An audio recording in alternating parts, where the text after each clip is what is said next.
வணக்கம் சொந்தங்களே, காலையில் பிரேக்ஃபாஸ்ட்டு இல்லை உங்களை சந்திக்கிறதுல ரொம்ப மகிழ்ச்சி அடைகிறேன். இன்றைக்கி கொண்டு போய் ஸ்கூலில் விட்டுட்டு அவர் இந்த கிளாஸ் ஏதோ ரிப்பேர் செய்கிறாங்களாட்டுக்கு வலை கட்டிட்டாங்க. அப்புறம் மேலே உள்ளார கொண்டு போய் மேலே 2-3 படி ஏறணும், 3 மாடி. அதை கொண்டு ஏறி விட்டுட்டு வந்தேன். விட்டுட்டு வரும்போதே கோயிலுக்கு வந்தேன். நம்மளுடைய சப்ஸ்கிரைபர் ஒரு 4-5 பேருடைய பேர் எழுதிட்டு போயிருந்தேன். அந்த பேர்லாம் இங்கே பாருங்கள், எல்லாம் போய் கோயிலில் படித்து முக்கியமான கொஞ்சம் கஷ்டம் சொன்னவங்களுக்கு போய் படிச்சுட்டு வந்தேன்.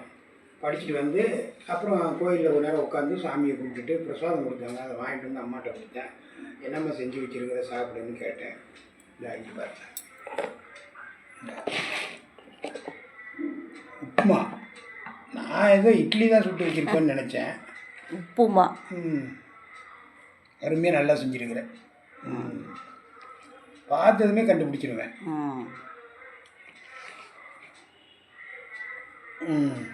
போதும், இப்படி மூடிடுவோம். இதுக்கு ஆந்திரா சட்னி கோங்கரா சட்னி கலக்கி விடுங்க நல்லா. பொட்டுக்கலை சட்னியே தெரிஞ்சுன்னா மண் மாதிரி இருக்கும் உப்புமாவுக்கு. இது கொஞ்சம் சுருக்குன்னு இருக்குமேன்னு அரைச்சேன்.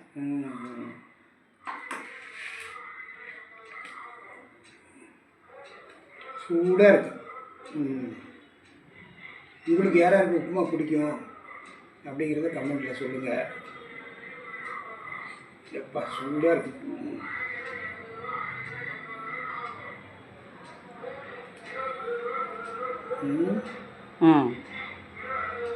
சூடாக இருக்குது.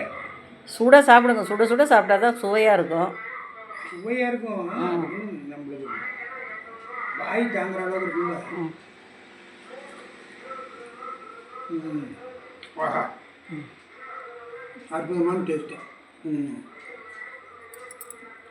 உங்களுக்கு யாராருக்கு உப்புமா இந்த மாதிரி சட்னி பிடிக்கிறது கமெண்ட்டில் சொல்லுங்கள். நீங்கள் என்ன சாப்பிட்டீங்கன்னு முடிஞ்சால் கமெண்ட்டில் சொல்லுங்கள்.